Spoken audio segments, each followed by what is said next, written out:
کرم یہ مجلس شبیر نے کیا ورنہ کہاں غریب کا گھر اور کہاں حسین کی ماں، کہاں غریب کا گھر اور کہاں حسین کی ماں۔ کرم یہ مجلس شبیر نے کیا ورنہ کہاں غریب کا گھر اور کہاں حسین کی ماں۔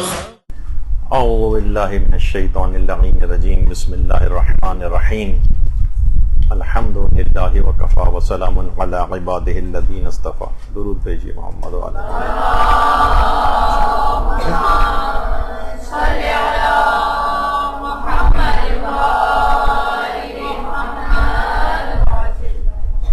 عام طور پر عمومی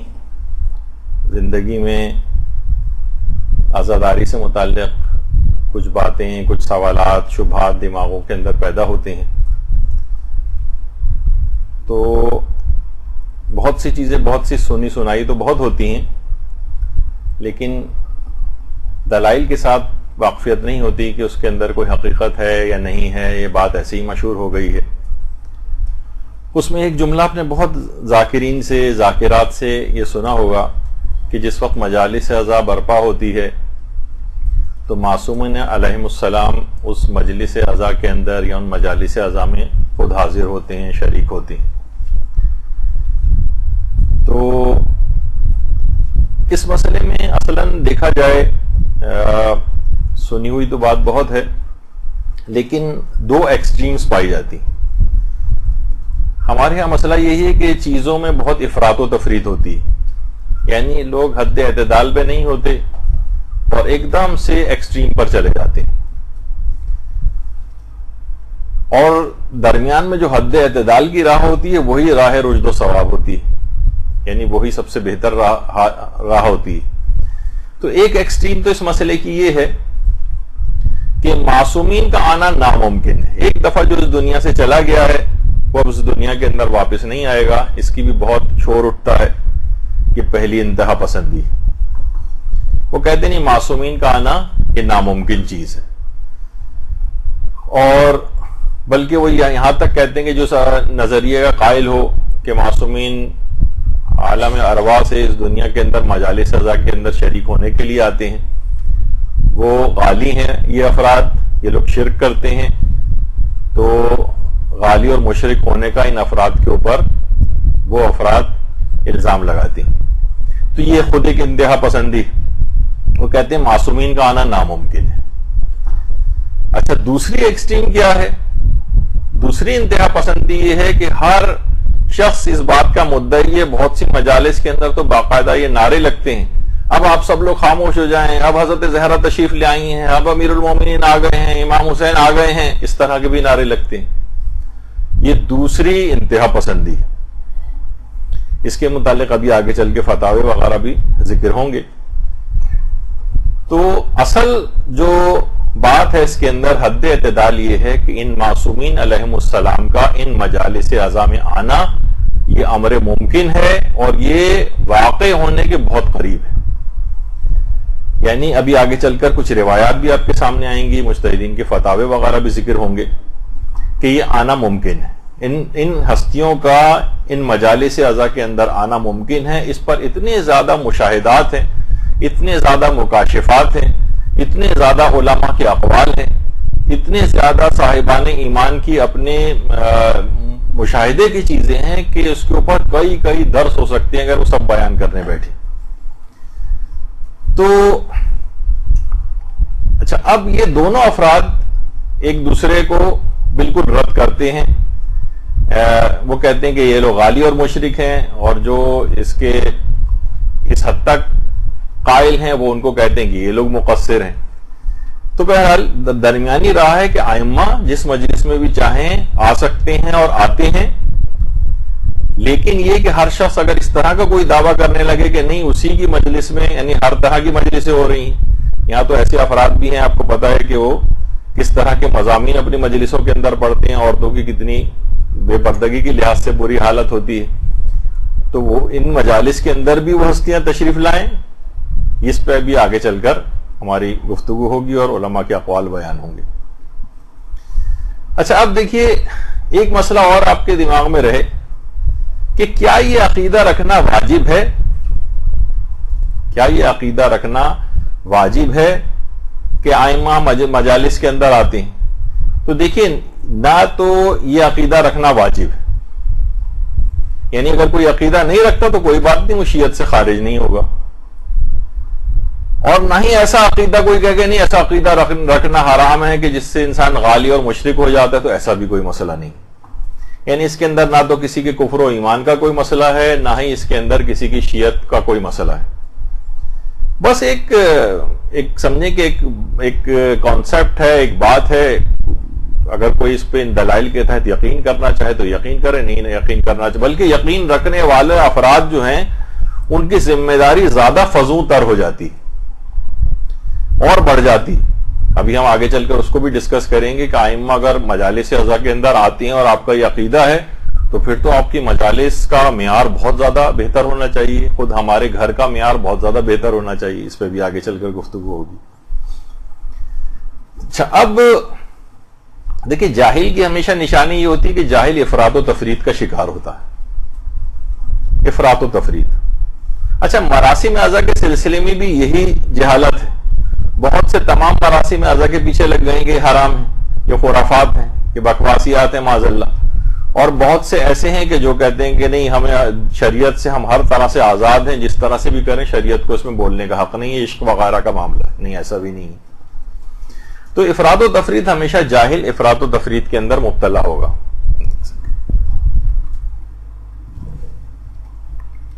تو جاہل کی یہ خصوصیت ہوتی. اچھا اب تو بجائے اس کے کہ ہم خود سے کوئی فیصلہ کریں،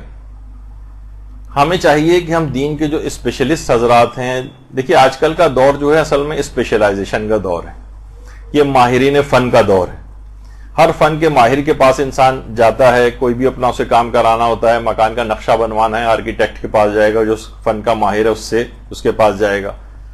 پانی آپ کو خرید کے پینا ہے، آپ پوچھتے ہیں کہ سب سے اچھی کمپنی کون سی ہے جو منرل واٹر وغیرہ پرووائڈ کرتی ہے. بچے کو آپ کو ٹیوشنز پڑھوانی ہوتی ہیں، آپ سبجیکٹ اسپیشلسٹ وغیرہ کو دیکھ رہے ہوتے ہیں. تو ہر چیز میں دنیا کے معاملے کے اندر ہم ماہرین فن سے رجوع کرتے ہیں. یہ دین کا معاملہ کچھ بیچارہ اس قسم کا معاملہ بن گیا ہے کہ ہر واٹس ایپ کے اوپر آپ یقین کیے بیٹھے ہوتی ہیں. بالش بھر کی کسی نے کوئی پوسٹ لگا دی، اس کے اوپر یقین کیا ہوتا ہے. ہر کوئی بھی فیس بک کے اوپر کسی بھی جگہ کوئی اسکالر بن کے کوئی گفتگو کر رہا ہوتا ہے تو ہم اس کے اوپر یقین کیے ہوتے ہیں. یعنی صرف دین کا معاملہ ہی گویا اتنا ہلکا ہو گیا کہ اس میں ہم اسپیشلسٹ مجتہدین کے پاس نہیں جاتے، ان کی رائے کو معلوم نہیں کرتے، بلکہ کسی نے بھی کوئی بھی بات بتا دی، اور عورتیں تو خاص طور پر واٹس ایپ ایک دوسرے ادھر آیا اور بغیر سوچے سمجھے دوسرے کو فارورڈ کر کے اسے پھیلا دیا. مجتہدین کی تمام روایات کے اوپر نگاہ ہوتی ہے. رجال کے وہ بہت بڑے کھلاڑی ہوتے ہیں علم رجال کے، اور ان سے بہتر نظریہ کوئی نہیں بتا سکتا. لہذا صرف اور صرف ان مجتہدین کرام اور مراجع اعظام کی طرف جو رجوع کرنا چاہیے اور ان کی بات کو سمجھنا چاہیے. ان کی بات سب سے زیادہ قابل اعتماد ہوتی ہے. اچھا چاہے آپ یہ کہیں کہ بھائی ان باتوں کے اندر بہت سی فقہی احکام نہیں ہے تو اس کے اندر تقلید تو نہیں ہوتی ہے، لیکن خواہ تقلید نہ ہو لیکن زیادہ اعتماد انہی افراد کی بات پر کیا جائے گا کہ جو قرآن و حدیث کو سب سے زیادہ سمجھتے ہیں. ہم کہیں گے ٹھیک ہے فقہی مسائل میں تو ہم آپ کی بات مانیں گے، نجاست طہارت وغیرہ کے مسائل کے اندر وغیرہ، اور جہاں بڑے بڑے مسائل آئیں گے جس میں ہم کہتے ہیں تقلید نہیں، وہاں ہم خود سے تحقیق کریں گے. یعنی ہم اتنے بڑے ہو گئے اور ان کی رائے پر اعتماد نہیں کریں گے. تو اب دیکھیے یہ جو ائمہ کے متعلق یہ بات ہے کہ ائمہ اطہار جو ہیں یا 14 معصومین علیہم السلام، یہ جو ہیں صرف مجالس اعضاء میں آنے کا ان کا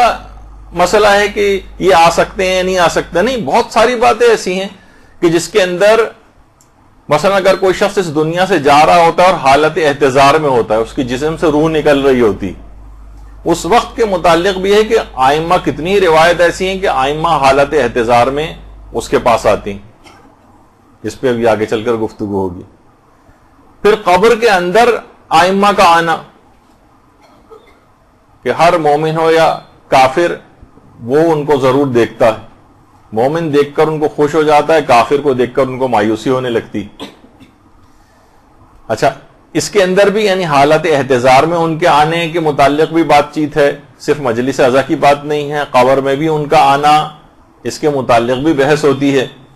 اس کے علاوہ واقعات کربلا کے ضمن میں بھی کتنی ہی روایات ایسے آپ سنتی ہیں، پڑھتی ہیں. حضرت زہرا سلام اللہ علیہا کا اللہم صلی علی محمد و علی محمد،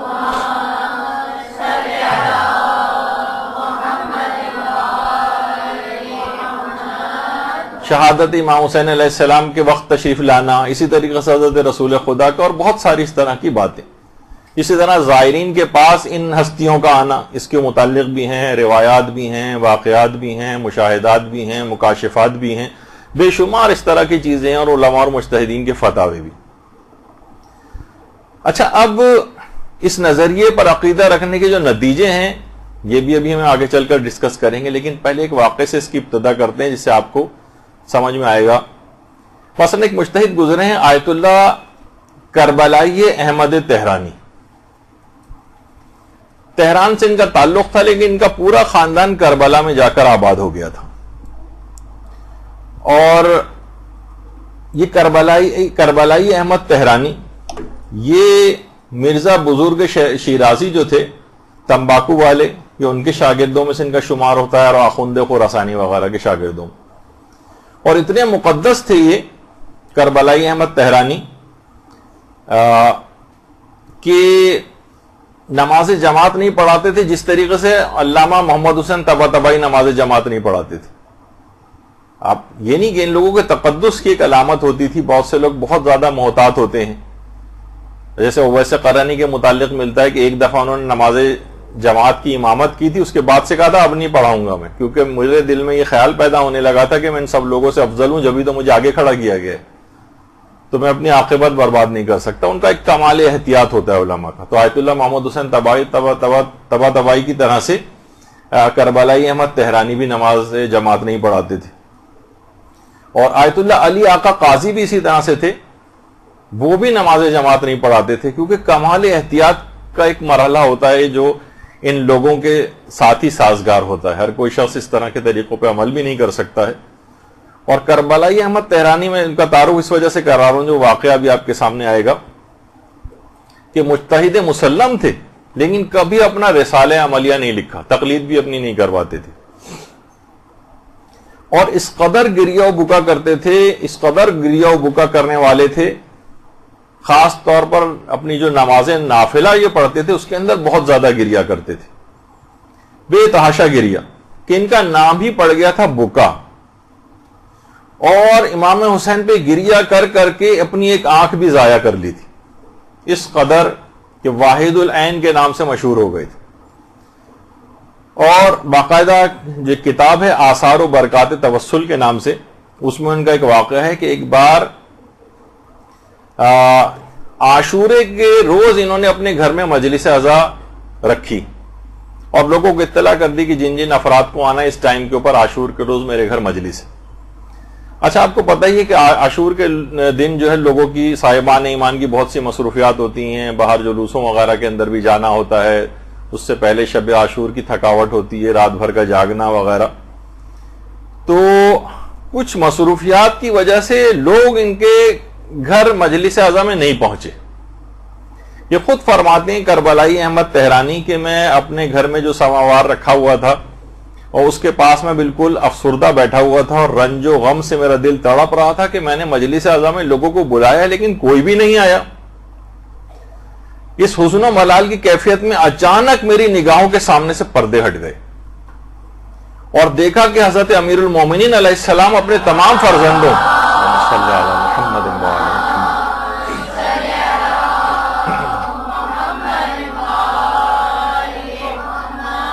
اپنے تمام فرزندوں آئمہ اطہار کے ساتھ امیر المومنین اس مجلس میں آ کر بیٹھے ہوئے ہیں اور امیر المومنین کی آنکھوں سے آنسو رواں ہیں.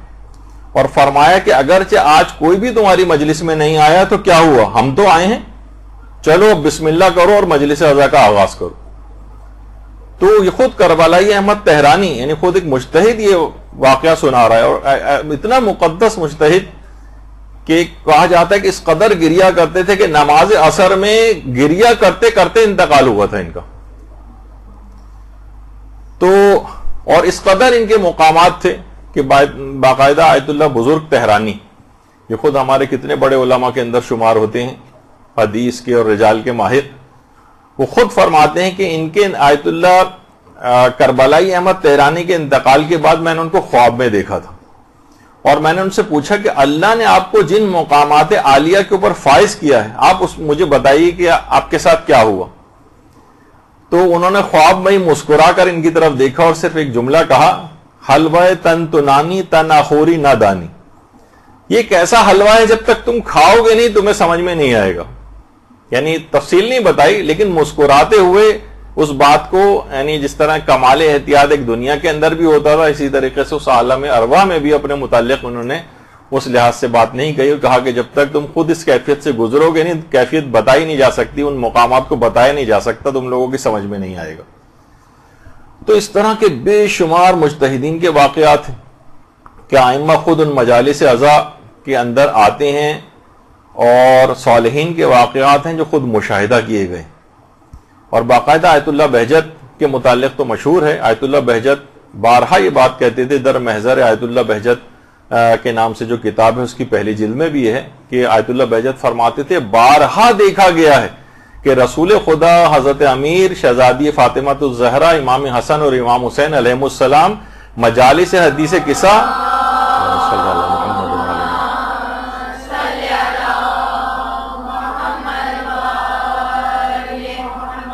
اور مجالس توسل میں حاضر ہوتے، بارہا دیکھا گیا ہے، بارہا دیکھا گیا ہے۔ تو اس سے بھی آپ اندازہ لگائیں، اسی وجہ سے آیت اللہ بہجت بہت زیادہ مجلس عزا کے احترام کے قائل تھے،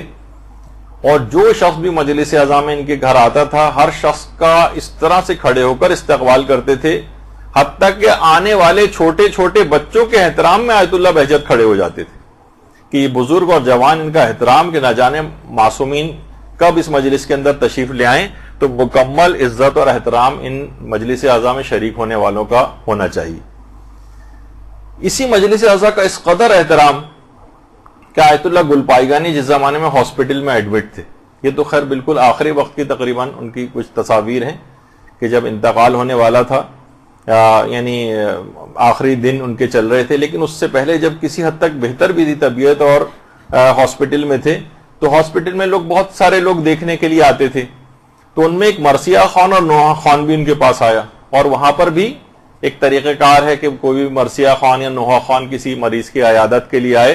تو وہ آ کر کچھ نہ کچھ سناتا ہے ان کو، کوئی نوحہ کوئی مرثیہ، اس کے اندر ایک برکت بھی ہے۔ تو اس کو فوراً روک دیا آیت اللہ گلپائیگانی نے، ابھی رک جاؤ، اور باقاعدہ اس کے بعد انہوں نے باوضو ہوئے اور اپنے آبا اور قبا کو منگوایا کہ یعنی دماغ میں کانسیپٹ یہ کہ جس وقت اس کا تصور مکمل احترام کے ساتھ مجھ کو مجلس عزا سننی ہے، یہ نوحہ سننا ہے، یہ مرثیہ سننا ہے، گریہ ہونا ہے، ایک لحاظ سے مجلس عزا کسی کیفیت ہو جائے گی، ائمہ معصومین کا اس کے اندر آنا ہو سکتا ہے، تو مکمل احترام کے ساتھ لباس بھی مناسب ہو، اس طرح سے اتنا اہتمام کر کے آیت اللہ گلپائیگانی بیٹھا کرتے تھے۔ اچھا، یہ اتنا اور بتا دیا جائے کہ باقاعدہ اس کا ایک آیت اللہ بہجت نے مریض کی شفا یابی کی جو اعمال بتائیں، اس میں بہت ساری چیزیں اس کے اندر ہیں، وہ تو بھی بیان کرنا مقصد نہیں ہے، لیکن 6 نمبر کے اوپر یہ جو چیز لکھی ہوئی ہے، آیت اللہ بہجت فرماتے تھے مصائب محمد و آل محمد علیہ السلام مریض کو اس طرح سے سنائیں کہ وہ متاثر ہو جائے اور غمگین ہو کر گریہ کرے۔ یہ اگر کسی جگہ مریض کے ساتھ ایسا ہو تو اس کو مصائب سنا کر گریہ کروایا جائے، یہ شفا یابی کے لیے بہت مجرب عمل ہے۔ تو اس لحاظ سے آیت اللہ گلپائیگانی اور دیگر جو علماء ہیں ان کے پاس بھی جب کوئی اس طرح سے افراد جاتے ہیں تو وہاں کچھ نہ کچھ نوحہ مرثیہ یا کوئی ایسا ذکر مصائب کا کرتے ہیں کہ ان کو رونا آ جائے، یہ شفا یابی کے اندر بہت مؤثر سمجھا گیا۔ تو بہرحال پوری تیاری کے ساتھ آیت اللہ گل پائگانی اس طرح سے بیٹھے، اور اس کے بعد پھر انہوں نے جو ہے وہ مرثیہ اور نوحہ وغیرہ سنا. تو یہ تمام چیزیں ایسی ہیں کہ علماء اور مجتہدین اس کے اتنے زیادہ قائل ہیں. اچھا، اب تاکہ احترام کے کوئی منافی نہ ہو جائے کوئی چیز. اچھا، اب کیا ائمہ معصومین کا مجالس اعظام میں آنا ممکن ہے؟ اس پہ مجتہدین نے کچھ فتاوے وغیرہ بھی دی ہیں. جیسے آیت اللہ خوئی کے متعلق آیت اللہ صادق روحانی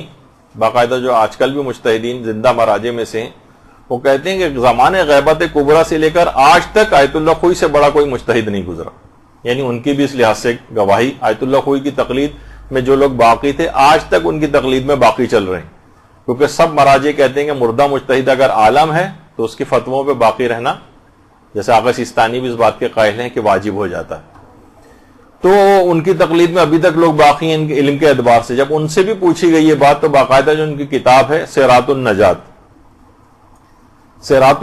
جو ان کی کتاب ہے استفتاء کی، اس کے اندر بھی آغا خوئی نے یہ بات لکھی، اور اس کی تیسری جلد کے اندر یہ بات ہے، تیسری جلد میں. اور باقاعدہ یہ تیسری جلد ہے ان کی کتاب کی، اور اس کے اندر یہ والا مسئلہ آیت اللہ خوئی سے پوچھا گیا ہے کہ آپ یہ بتائیے کہ روایات کے اندر جو یہ بات آئی ہے کہ رسول خدا اور حضرت زہرا جو ماتم عزائے حسین کی جو مجالس ہوتی ہیں اس کے اندر شریک ہوتے ہیں، تو آپ کی اس متعلق کیا رائے ہے؟ اور اگر یہ بات صحیح ہے کہ وہ شریک ہوتے ہیں تو کیا باقی سب ائمہ بھی اس میں شریک ہوتے ہیں؟ تو آیت اللہ خوئی نے کہا کہ جی ہاں، یہ بالکل امر ممکن ہے. وبعض الروایات دلت علیہ، اور بہت سی روایات، بعض روایات اس بات پر دلالت کرتی ہیں. تو آیت اللہ خوئی بھی اس بات کے قائل ہیں کہ مجلس امام حسین علیہ السلام میں جناب رسول خدا، شہزادی زہرا اور دیگر معصومین کا آنا امر ممکن ہے، کیونکہ بعض روایات اس مطلب پر دلالت کرتی ہیں. باقاعدہ آیت اللہ فقی جیسے عظیم فقی کا جو ہے یہ نظریہ ہے. تو اسی طریقے سے آیت اللہ اسحاق فیاض سے بھی یہ والا مسئلہ پوچھا گیا. تو آیت اللہ اسحاق فیاض کا تو الگ سے تحریری طور پر بھی یہ فتویٰ جو ہے موجود ہے کہ جب سوال پوچھا گیا کہ یہ بات نقل کی جاتی کہ اہل بیت علیہم السلام جو ہے مجالس عاشورہ کے اندر شریک ہوتے ہیں، تو کیا یہ بات صحیح ہے؟ تو انہوں نے جواب دیا کہ بعض شیعوں کا یہ عقیدہ ہے کہ ایسا ہوتا ہے، اور یہ وہو ممکن، یہ بات ممکن ہے، وہ غیر بعید، اور بعید نہیں ہے اللہ تعالی، اللہ کے نزدیک کوئی ایسی بات نہیں. یعنی اللہ اگر انہیں بھیجنا چاہے، اللہ کی طرف سے اذن یافتہ ہو کر وہ آنا چاہیں تو بات غیر بعید ہے، یعنی بالکل ممکن ہے کہ وہ مجالس اعضاء کے اندر آتے ہیں. تو آیت اللہ اسحاق فیاض جیسے جو موجودہ مجتہدین موجودہ صف اول جو ہے مراجع کی اس کے اندر شامل ہیں، ان کا بھی یہی نظریہ. اچھا، اسی طرح سے آیت اللہ محمود ہاشمی آیت اللہ محمود ہاشمی ان کے متعلق بھی یہی ہے. جب ان سے پوچھا گیا کہ آپ ان روایات کے متعلق کیا فرماتے ہیں کہ جو یہ بتاتی ہیں کہ 14 معصومین علیہ السلام مرنے والوں کے پاس یا حالت احتضار میں یا ان کی قبر میں آتے ہیں،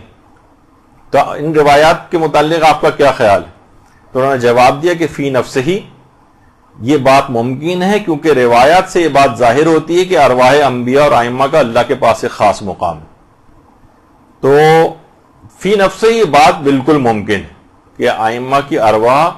مرنے والے کے پاس حالت احتضار میں اور قبر میں، کیونکہ یہ سب چیزیں آپس میں جڑی ہوئی ہیں. یعنی اس دنیا کے اندر ہی ظاہر انسان مر رہا ہے، قبر کے اندر جا رہا ہے، تو جب یہاں آ سکتی ہیں، قبر میں آ سکتی ہیں، اس کے گھر حالت احتضار میں آ سکتی ہیں، تو مجلس اعضاء میں کیوں نہیں آ سکتی؟ تو اس لحاظ سے بھی یہ بات فتوے کے اندر انہوں نے بیان کی. اور آیت اللہ سیستانی سے بھی یہ بات پوچھی گئی کہ بعض خطبہ یہ کہتے ہیں کہ حضرت زہرا اور تمام ائمہ معصومین اجمعین جو ہیں وہ مجالس اعضاء میں آتے ہیں، تو کیا یہ عقیدہ رکھنا اسلام کے منافی ہے؟ یعنی یہ عقیدہ رکھا جائے تو کیا اسلام کے خلاف کوئی بات ہے کہ یہ مجالس اعضاء میں آتے ہیں؟ یعنی اتنا یہ لوگ پروپیگنڈا انہوں نے کیا ہے کہ اچھے خاصے لوگ بھی ابھی اس بات کے منکر ہو گئے کہ ائمہ قبر میں بھی آتے ہیں. تو آیت اللہ سیستانی نے کہا کہ مصادر اسلامی ماخذوں میں یعنی کتاب و سنت میں ایسا کچھ نہیں ہے کہ جس سے یہ پتہ چلے کہ عقیدہ رکھنا خلاف اسلام ہے. ایسا کوئی کتاب و سنت کے اندر نظریہ نہیں پایا جاتا کہ اگر کوئی یہ عقیدہ رکھے کہ ائمہ معصومین جو ہیں وہ مجالس عزا میں یا مثلاً ان جگہوں کے اوپر آتے ہیں مجالس وغیرہ کے اندر، تو یہ عقیدہ رکھنا خلاف اسلام نہیں ہے، اسلامی ماخذوں میں ایسی کوئی بات نہیں ہے، اور یعنی یہ نظریہ صحیح ہے۔ البتہ یہ کوئی ضروریات دین و مذہب کا بھی مسئلہ نہیں ہے، یعنی اگر کوئی اس کو نہیں مانے تو ایسا نہیں کہ وہ شیعت سے خارج ہو جائے یا اسلام سے باہر نکل جائے۔ تو آیت اللہ سیستانی نے اس لحاظ سے ایک بیلنس بات کی ہے، لیکن بہرحال اس کے اندر ایسا کچھ نہیں ہے۔ اچھا، پھر دوسرا ایک اور فتویٰ آیت اللہ سیستانی سے جو ہے وہ پوچھا گیا کہ یہی والا سوال کہ عاشورہ کی جو مجالس ہوتی ہیں اس کے اندر کیا یہ آتی ہیں شخصیات، کیا یہ ممکن امر ہے؟ تو انہوں نے جواب دیا کہ جی ہاں ممکن ہے، کیونکہ یہ طبعاً یہ چیز ممکن ہے، البتہ وہ اپنی ارواح کے ذریعے ان مجالس اعضاء میں حاضر ہوتے ہیں، لا باجسادہم، البتہ اپنے جسموں کے ذریعے، یعنی جسم مادی نہیں ہے وہ، بلکہ جسم نورانی ہے، روحانی طور پر وہ اس کے اندر شریک ہوتے ہیں۔ عام جسم جو جیسے ہمارا جسم ہے، مادی جسم ہے، جسم عنصری ہے، اس کے اندر مجلس اعضاء میں نہیں آتی۔ تو یہ ایک بھی دماغ میں یہ بات رہنی چاہیے کہ آیت اللہ سیستانی نے اس سلسلے میں یعنی اس بات کا انکار نہیں کیا ہے، بلکہ اس کا کہا ہے کہ طبعاً یہ ممکن ہے۔ اچھا، کیا معصومین علیہ السلام کی مجلس اعضاء میں جو حضور ہے یا حاضری عموماً ہوتی ہے؟ یعنی زیادہ تر کیا ایسا ہوتا ہے؟ تو ایک تو ابھی آپ نے سن ہی لیا آیت اللہ بہجت کا جو نظریہ، آیت اللہ بہجت فرماتے تھے کہ بارہا دیکھا گیا ہے، بارہا دیکھا گیا ہے، اور ایک روایت بھی اس سلسلے کے اندر ہے، وہ آگے چل کر پیش ہوگی۔ اچھا، یہی والا مسئلہ آیت اللہ حافظ بشیر نجفی سے بھی پوچھا گیا کہ کیا معصومین خصوصاً جناب زہرا سلام اللہ علیہا کا مجالس میں تشریف لانا،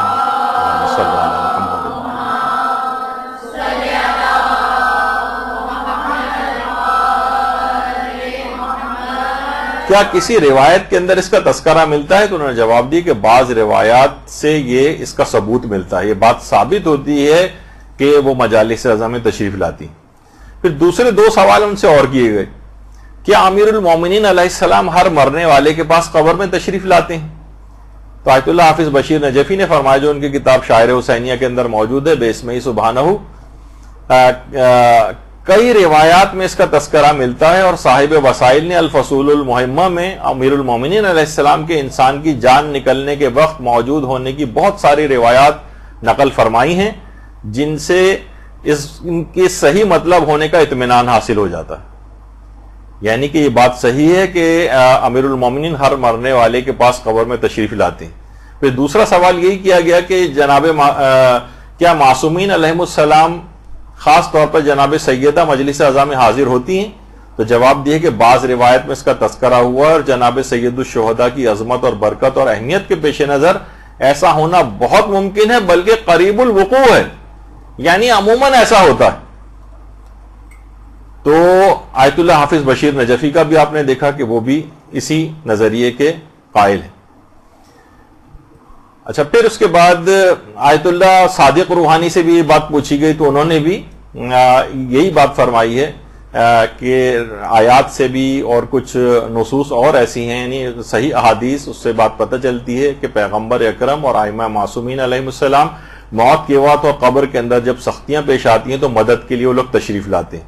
اور یہ ایک ایسے تصرفات ہیں جو اللہ نے باقاعدہ اللہ کی اجازت سے ان کو دیے گئے ہیں، جس کی تفصیل الگ مقامات کے اوپر ملتی ہے۔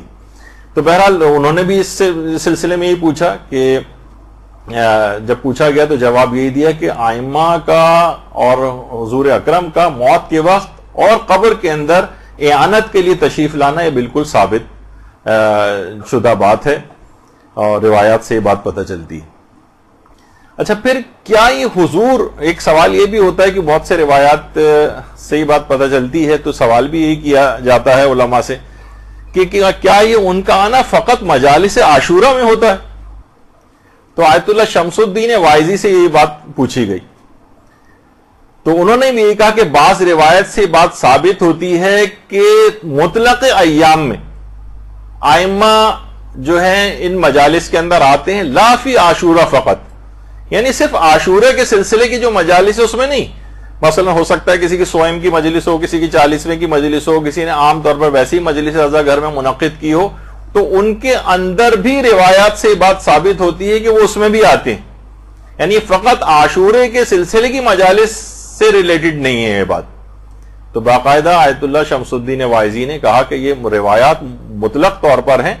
یعنی صرف عاشورے کی مجالس سے ریلیٹڈ بات نہیں ہے، کسی بھی مجلس کے اندر وہ تشریف لا سکتے ہیں. اچھا، اب اس سلسلے میں جو افراد ہیں وہ کہتے ہیں کہ ظاہر ہے روایات کی سند کے متعلق بھی بات ہوتی ہے کہ بہت سی روایت ایسی ہیں کہ جن کی سند جو ہے وہ ضعیف ہے، یا بہت سی روایات کی سند میں ارسال ہے، یعنی بہت سے کچھ راوی بیچ میں سے غائب ہیں. تو دیکھیے کوئی واجب عقیدہ تو ہے نہیں کہ جس کے لیے آپ کہیں کہ بالکل صحیح السند روایتیں جو تمام اصولوں کے اوپر پورا اترتی ہوں صرف وہ قبول کی جائیں گی.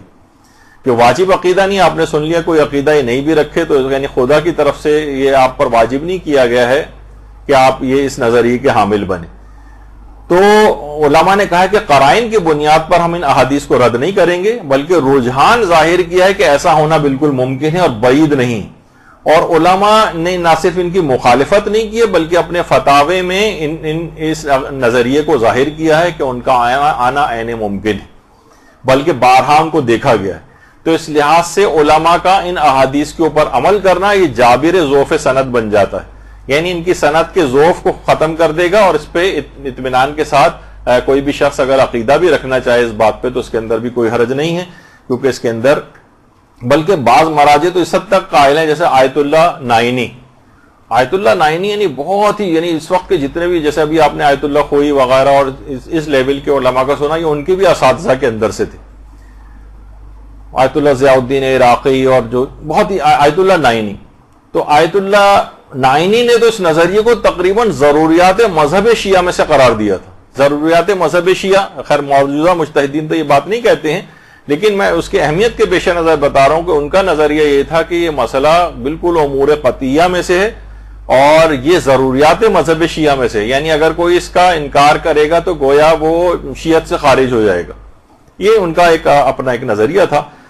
تو اور وہ فرماتے تھے کہ روایات متواترہ میں قطعی طور پر یہ مضمون آیا ہے کہ ائمہ حاضر ہوتے ہیں. باقاعدہ جو ان کی کتاب ہے فتاوی کی، اس کے اندر بھی یہ موجود ہے. اور جو سوال نمبر 7 ان سے جو پوچھا گیا ہے کہ ائمہ مجالس عزا کے اندر آتے ہیں، تو انہوں نے فرمایا کہ یہ گروہ شیعہ امامیہ اثنا عشریہ کا عقیدہ ہے کہ جسمانی اعتبار سے انتقال فرما جانے کے بعد بھی معصومین اللہ کے نزدیک زندہ ہے، اور ان کے روضوں میں جو اذن دخول پڑھا جاتا ہے اور جو زیارت امام حسین پڑھی جاتی ہے، اس کی عبارت یہ کہ اشہد انک تشہد مقامی و تسمع کلامی، یعنی باقاعدہ میں گواہی دیتا ہوں کہ آپ میرے مقام سے واقف ہیں اور میرے کلام کو سنتے ہیں. باقاعدہ یہ جو اذن دخول ہے یہ چھٹے امام کی ایک روایت ہے جو کہ علامہ ہلی نے اپنی کتاب کے اندر لکھی العدۃ الدائی کے اندر. یعنی جو آپ یہ جا کر اذن دخول پڑھتی ہیں اصلاً یہ چھٹے امام کی ایک روایت ہے، اور وہ بھی انہوں نے اپنے اس فتوے کے اندر دلیل کے طور پر پیش کی ہے کہ ائمہ کی جب ہم جاتے ہیں کہ آپ ہمارے کلام کو سنتے ہیں، آپ میرے مقام سے واقف ہیں، یا بہت سی اس کے اندر یہ بھی آیا کہ آپ میرے سلام کا جواب دیتے ہیں. تو یہ سب کیا ہے کہ گواہیاں اس بات کی. اور یہاں تک روایت میں یہ بھی بات آئی ہے کہ وہ اپنے رونے والوں کو دیکھتے ہیں اور اپنے زائرین کے لیے استغفار تک کرتے ہیں، اور اس کے بعد یعنی ان کے مغفرت کے لیے دعا کرتے ہیں. اور یہ فرماتے ہیں آیت اللہ نائنی کہ اس بات میں جو بھی شک کرتا ہے یا تو جہالت کی وجہ سے شک کرتا ہے اس بات میں، یا ائمہ کے مقامات سے واقف نہیں. اور جب ہی وہ اس کو ضروریات مذہب شیعہ میں سے قرار دیتے تھے اور کہتے تھے کہ احادیث متواتر اور قطعیہ سے یہ بات ثابت ہوتی. تو اس میں غلو وغیرہ کی کوئی بات نہیں ہے کہ ہم آپ ہی جو ہیں وہ ائمہ کے مقام کو اصل میں سمجھنے سے قاصر ہوتے. اور یہی بات آیت اللہ گلپائگانی نے، اچھا یہ جو ان کی آیت اللہ نائنی کی جو ابھی اپنے فتویٰ دیکھا تفصیلی فتاوے ہیں ان کی کتاب کے اندر، اس کے اسکین پیجز ہیں، ان کو بھی پڑھنے کا وقت نہیں. تو آیت اللہ گلپائگانی بھی اس بات کے قائل تھے، اور وہ کہتے تھے کہ باقاعدہ جو ان کی نتائج الافکار فی نجاست الکفار کے نام سے جو ان کی تقریری ابحاث ہیں، جو علی کریم جہرمی علامہ نے جو ہے وہ جمع کیے ہیں، تو اس کے اندر بھی یہ بات آیت اللہ گلپائگانی نے نقل کی ہے کہ ان هذه الامور لیست غلو فی شانہم، یعنی یہ جتنے بھی باتیں ہیں یہ ائمہ کی شان میں کوئی غلو نہیں ہے، ان کی حیات سے مراد یہ ہے کہ وہ مرنے کے بعد ہمارے کلام کو سنتے ہیں اور ہمارے واقعات سے مطلع بھی ہوتے ہیں. جس طرح زیارت امیر المومنین میں بات آئی کہ اشہد انک تسمع کلامی و تشہد مقامی و یردون سلامی، تو فرماتے ہیں کہ یہ تمام چیزیں جو ہیں جو زیارت کے اندر بھی آئی ہیں. تو پھر اسی بات کے حاشیے میں نیچے علی کریم جہرمی نے لکھا ہے کہ کیسے غلو ہو سکتا ہے جبکہ شہداء کی حیات کے متعلق خود قرآن نے کہہ دیا ہے کہ وَلَا تَحْسَبَنَّ الَّذِينَ قُتِلُوا فِي سَبِيلِ اللَّهِ أَمْوَاتًا بَلْ أَحْيَاءٌ عِندَ رَبِّهِمْ يُرْزَقُونَ فَرَحِينَ بِمَا آتَاهُمُ اللَّهُ مِنْ فَضْلِهِ، جو قرآن کی آیت ہے سورہ آل عمران کی 196 اور 197 کے اندر، کہ جو دنیا سے اللہ کی راہ میں مارے گئے ہیں اور دنیا سے چلے گئے ہیں تو ان کو مردہ نہ سمجھو، یا اللہ کے نزدیک زندہ ہیں، ان سے رزق پاتے ہیں. تو جب وہ خود یہ فرماتے ہیں کہ ہمارے ائمہ اطہار تو تمام شہداء کے بھی سردار ہیں، یعنی جن کی حیات شہداء کو جب قرآن نے بیان کیا ہے تو لہٰذا ان کے متعلق ایسا عقیدہ رکھنا کیسے غلو کے اندر آ سکتا ہے. ان کی حیات ہے، ان کی برزخی حیات ہے، وہ اور اس دنیا کے اندر آتے بھی ہیں ابھی آگے چل کر، جیسے کہ تفصیل اس کی بیان ہوگی. اور حضرت زہرا سلام اللہ علیہ کے متعلق روایت میں ملتا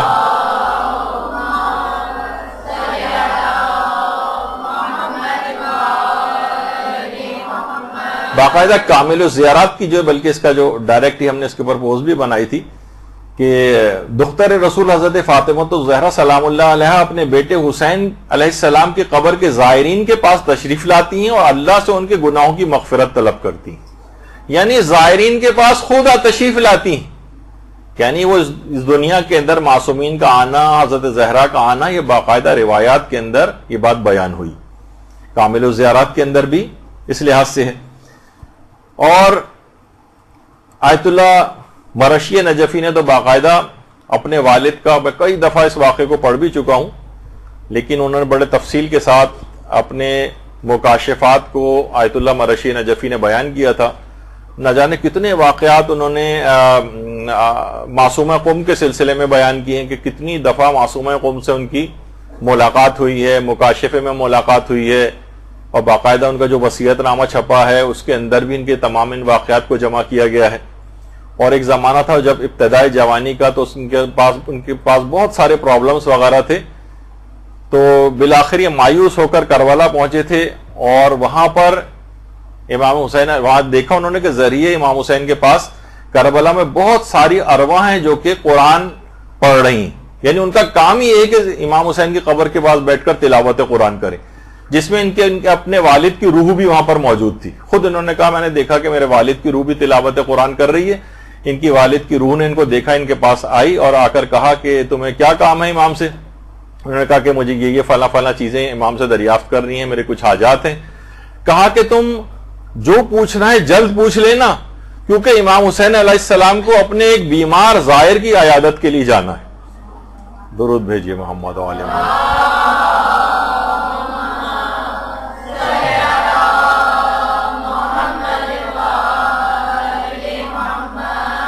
خود آیت اللہ مرشی نجفی کے اتنے مکاشفات ہیں اور اتنی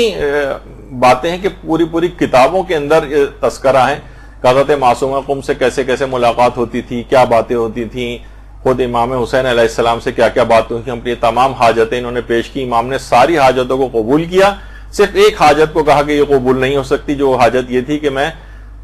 حج کے لیے مکہ جاؤں اور وہیں میرا انتقال ہو جائے حج کرنے کے بعد. امام نے کہا اس کو قبول نہیں کیا. اس کے بعد ظاہر ہے کہ واپس آئے، اور اس کے بعد امام کو اتنے کام ان سے لینے تھے، اتنے بڑے بڑے کام آیت اللہ مرشی نجفی نے اس کے بعد وہاں سے آ کر کیے، اور ایسی توفیقات ان کو حاصل ہوئیں. اور کیونکہ انہوں نے دعا کو اس شرط کے ساتھ مشروط کر دیا تھا کہ میں حج پہ جاؤں اور میرا انتقال ہو جائے وہاں جا کے، جس کو امام نے قبول نہیں کیا. یہ وجہ ہے کہ آیت اللہ مرشی نجفی ساری زندگی حج نہیں کیا، حج کے بغیر اس دنیا سے تشریف لے گئے. لیکن بہرحال ہے کہ اتنے بڑے بڑے کام جو ہے انہوں نے کیے. اچھا اب ایک بحث ہوتی ہے کہ جو آئمہ کا جو تشریف لانا ہے، چاہے وہ مجالس اعضاء میں ہوں، چاہے مثلا قبر میں ہوں، حالت احتضار میں ہوں، تو یہ ان کا حضور کی اس کی نوعیت کیا ہے، یہ کس طرح سے، یعنی ہم اس کو کیا سمجھیں. مثلا کیا ان کا حضور جسم مادی کے ساتھ ہوتا ہے جس طرح ہمارا جسم ہے اس طرح سے، یا ان کا جو حضور ہے وہ جسم ملکوتی اور نورانی کے ساتھ ہوتا ہے، یا یہاں پر حضور سے مراد یہ ہے ان کے آنے سے مراد عنایات معنوی. اس کے بھی کچھ علماء قائل ہیں کہ اس سے مراد یعنی حضور سے مراد عنایات معنوی، یعنی جس جگہ مجلس اعزاز برپا ہوتی ہے خاص طور پر ائمہ معصومین کی نگاہ کرم اس جگہ پر ہوتی ہے، اس مجلس اعزاز میں شریک ہونے والے مومنین پر ہوتی ہے، یا اس بانی مجلس پر، اس گھرانے کے اوپر ہوتی ہے کہ جہاں یعنی ان کا عنایات اور کرم جو ہے وہاں پر بہت اضافہ ہو جاتا ہے. یہ حضور سے مراد یہ ہے. کچھ علماء کے یہ بھی نظریہ اور اس میں بھی کوئی قباحت نہیں ہے. یعنی مثلا ائمہ اطہار اگر کسی جگہ نہیں بھی بالفرض کسی مجلس میں آئے تب بھی مجلس اعضاء پر ان کی خاص نگاہ ہوتی ہے اور ان کا ایک خاص کرم ہوتا ہے اور خاص عنایات اور فضیلتیں اس جگہ اور اس مقام کو اور اس گھرانے کو حاصل ہوتی ہیں. اچھا اب آیت اللہ شیخ جواد تبریزی، آیت اللہ شیخ جواد تبریزی سے یہ سوال کیا گیا کہ کیا یہ اعتقاد رکھنا جائز ہے. اچھا جو صراط النجات ہے آیت اللہ خوئی کے استفتات پر ہے، اسی کے اوپر حاشیہ آیت اللہ شیخ جواد تبریزی نے لکھا، اس کی 3 جلد ہے. اس میں یہ سوال ان سے پوچھا گیا کہ کیا یہ اعتقاد رکھنا جائز ہے کہ حضرت زہرا عورتوں کی مجالس میں آنے واحد میں متعدد مجلسوں میں اپنے مادی جسم کے ساتھ بنفس نفیس حاضر ہوتی ہیں. دیکھیں کتنی ساری چیزیں سے آنے واحد میں، یعنی ایک ہی وقت میں ظاہر کتنی مجلسیں ہو رہی ہیں، سینکڑوں ہزاروں مجلسیں ہو رہی ہیں. تو اگر وہ آتی ہیں تو آنے واحد میں متعدد مجالس کے اندر اپنے اسی جسم کے ساتھ، جس میں عنصری جو ہے ہمارا گوشت خون سے بنا ہوا جو جسم ہوتا ہے، کہ کیا اسی جسم کے ساتھ حاضر ہوتی ہیں. تو آیت اللہ شیخ جواد تبریزی نے اس کا جواب دیا کہ نوری اور ملکوتی صورت میں ایک وقت میں متعدد جگہ حاضر ہونے میں کوئی مشکل نہیں، نوری اور ملکوتی جسم میں، کیونکہ وجود نورانی زمان و مکان کی قید سے آزاد ہوتا ہے، اور جس میں عنصری جو ہے جو ہمارا مادی جسم، اس کی خصوصیت نہیں ہے، یہ زمان و مکان کا محتاج ہوتا ہے. یعنی ہم مثلا اگر کسی جگہ پہ، میں اس وقت یہاں پہ موجود ہوں تو میں نیچلے گراؤنڈ فلور پر موجود نہیں ہوں، میں آپ کی والی جگہ پہ کہیں موجود نہیں ہوں، جس میں جو ہمارا جسم ہے یہ اس کی خصوصیت ہے، ایک جگہ پہ ہوتا ہے تو دوسری جگہ اس سے خالی ہوتی. لیکن جو جسم نورانی اور ملکوتی ہوتا ہے اس کے لیے یہ والی شرط نہیں، وہ زمان و مکان کی قید سے آزاد ہے، وہ آنے واحد میں متعدد جگہوں کے اوپر بھی حاضر ہو سکتا ہے. اس کی بھی مثالیں آگے چل کر آنے والی. تو انہوں نے فرمایا کہ اس کے اندر کوئی قباحت نہیں ہے، بالکل اس پہ نظریہ رکھنا کہ البتہ جس میں مادی کے ساتھ ظاہر نہیں ہوتی، البتہ جس میں نورانی اور ملکوتی کے ساتھ حضرت زہرا آنے واحد میں متعدد مجلسوں میں حاضر ہو سکتی. اس میں کوئی قباحت نہیں، کیونکہ باقاعدہ ایک بحث آتی ہے، علمی بحث، کہ بھائی ایک وقت میں ایک جگہ پر جسم موجود ہوتا ہے تو دوسری جگہ خالی ہوتی، تو کیسے ممکن ہے کہ ایک ہی وقت میں ایک جسم کئی جگہوں کے اوپر موجود ہو. تو یہ جسم مادی کے ساتھ یہ والی پرابلم ہے، لیکن جسم نورانی اور ملکوتی کے ساتھ نہیں. اچھا یہی سوال آیت اللہ حافظ بشیر نجفی سے بھی پوچھا گیا کہ ائمہ معصومین جو ہیں وہ مجالس عاشورہ میں شریک ہوتے ہیں، تو وہاں سے بھی یہی جواب آیا کہ جسم مادی اور عنصری جو جسم طبعی ہوتا ہے ہمارا، یہ زمان و مکان کا محتاج ہوتا ہے، لیکن وجود برزخی یا وجود ملکوتی جو ہے یہ زمان و مکان کا محتاج نہیں ہے، اور یہ ایک وقت میں بھی متعدد جگہ پر حاضر ہو سکتا ہے. وہاں ان کا بھی فتویٰ یہی ہے. اچھا باقی 2 فتوے تو ابھی آپ نے سنے لیے. انہوں نے کہا روایات سے یہ بات ثابت ہوتی ہے کہ حضرت زہرا جو ہے وہ مجالس اعضاء میں تشریف لاتی ہیں، اور یہی بات قبر کے سلسلے میں بھی، قبر میں ائمہ معصومین کا آنا، اس سلسلے میں ان کا بھی یہی جواب. اچھا جو کتاب ہے الانوار الالہیہ فی مسائل العقائدیہ، یہ آیت اللہ شیخ جواد تبریزی کی کتاب ہے. اور اس میں بھی یہ سوال ان سے پوچھا گیا ہے کہ حضرت امیر المومنین علیہ السلام کا قبر میں آنے سے متعلق. اللہم صلی علی محمد.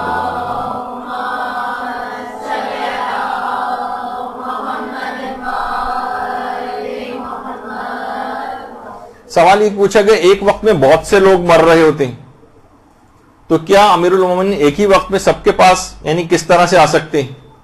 تو انہوں نے یہی جواب دیا کہ وجود نوری کے ساتھ حاضر ہوتے ہیں، وجود مادی کے ساتھ نہیں.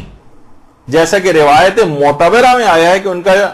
اس مادی جسم سے پہلے وجود نوری تھا. یعنی ائمہ اطہار جو مادی جسم میں اس دنیا میں تشریف لائے ہیں، روایات سے یہ بات پتہ چلتی ہے کہ اس سے پہلے ان کا ایک وجود نوری خدا خلق کر چکا تھا.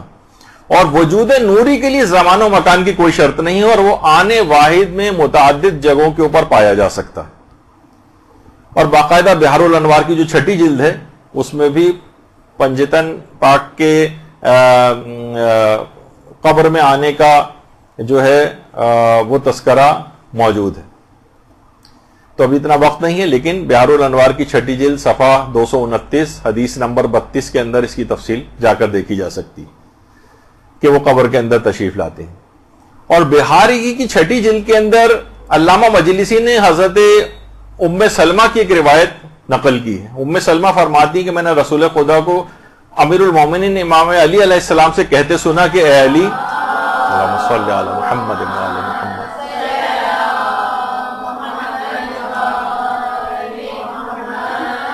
کہ اے علی تمہارے محب 3 جگہوں پر خوشی پائیں گے. نمبر 1، جب ان کی روح قبض ہو رہی ہوگی تو آپ وہاں موجود ہوں گے.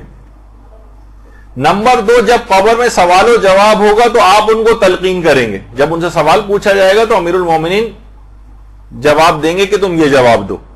یعنی سکھائیں گے. جب قبر میں سوال ہو جواب ہوگا تو آپ ان کی تلقین کریں گے، ان کو تلقین کریں گے. اور جب اعمال پوچھے جائیں گے قیامت میں تو آپ ان کو پہچانوائیں گے کہ یہ میرا ہے. تو ان 3 جگہوں پہ اے علی تمہارے محب خوشی پائیں گے. تو حضرت ام سلمہ کی اس روایت سے بھی پتہ چلا کہ قبض روح کے وقت یعنی جان کو نہیں کی جب کیفیت ہے، جب گھر میں ہو، ہسپتال میں ہو، کسی بھی جگہ انسان کی ڈیتھ ہوتی ہے تو امیر المومنین اس وقت حالت احتضار میں ان کا آنا، اور قبر میں سوال و جواب کے وقت ان کا آنا، اور جب اعمال کا باقاعدہ پوچھا جانے لگے گا قیامت میں اس وقت وہ پہچان کرائیں گے کہ یہ میرا محب ہے. تو پھر اور روایات کے اندر بھی یہ بات آئی ہے کہ امام صادق علیہ السلام سے پوچھا گیا، اللہم صلی علی محمد و آل محمد،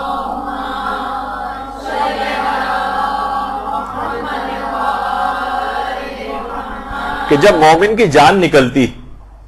اس کے متعلق بیان کریں. تو امام نے فرمایا کہ فرشتے اس سے بہت نرمی سے پیش آتے ہیں، اور ان فرشتوں کے پیچھے سے ہم ظاہر ہوتے ہیں، یعنی ہم پنجتن پاک اور ائمہ اطہار، اور مومن کو بتایا جاتا ہے کہ یہ رسول خدا ہیں اور یہ تمہارے امام ہیں. تو مومن کی خوشی کی اتنی انتہا ہو جاتی ہے کہ پھر موت سے عزیز کوئی چیز اس کو نہیں ہوتی، بس مجھے موت آ جائے اب اور میں ان کے ساتھ چلا جاؤں.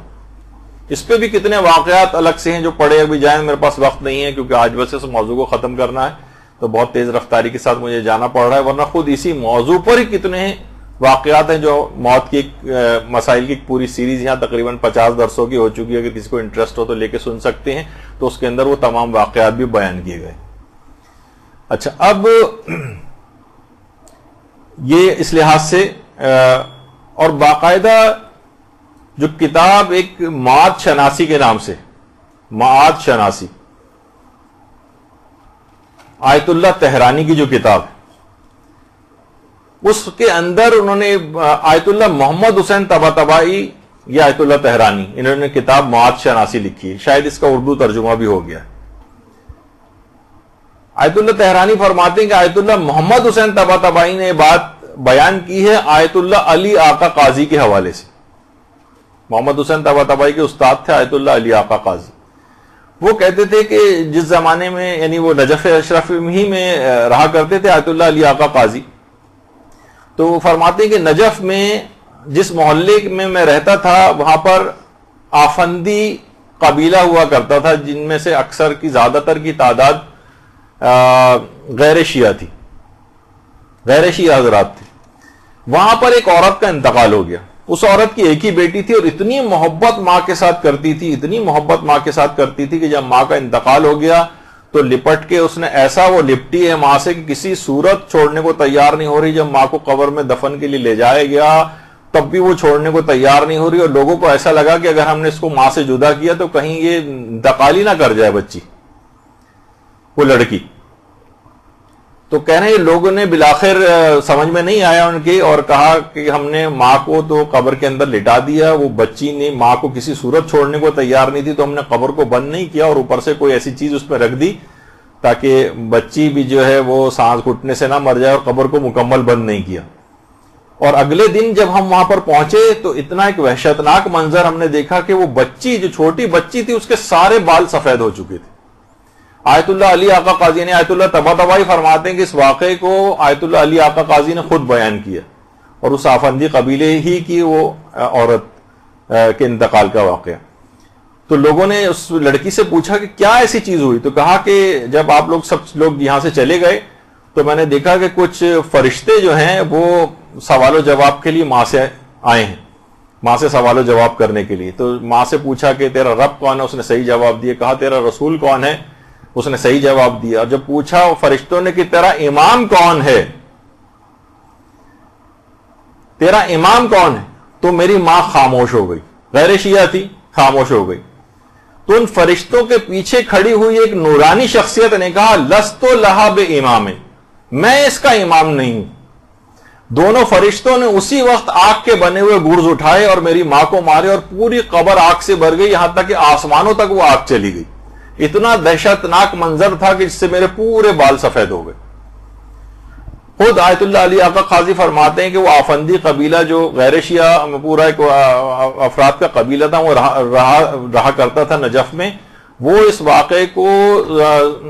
سننے کے بعد وہ تمام کے تمام پورے کا پورا قبیلہ اس نے مذہب حقہ کو قبول کر لیا. درود بھیجیے نا محمد علیہ محمد صلی اللہ علیہ وسلم.